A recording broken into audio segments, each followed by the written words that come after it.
Hello everyone and welcome to Crazy Town. I am your Mayor, Minister Danielle K. Anderson, and here we talk about spirituality, self-improvement, and stuff I like. In this video, we're continuing our look at Cartomancy with the Nine of Diamonds. The Nine of Diamonds is called the stimulus check in this system. And when you see this card, you can expect a lot of money to be going out seemingly all at once. Now, this could mean purchasing or repairing a home or a car, paying down or settling debt, or making large donations. Now, this may seem stressful at the time, but do rest assured that if the money you release is used for charity or financial obligations and not frivolous and extravagant things, it will pay off for you in the long run.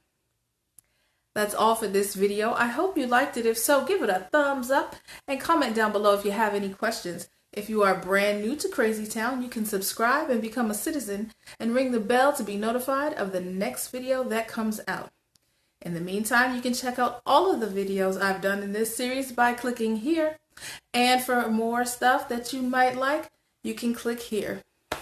I'll see you next time in the cards.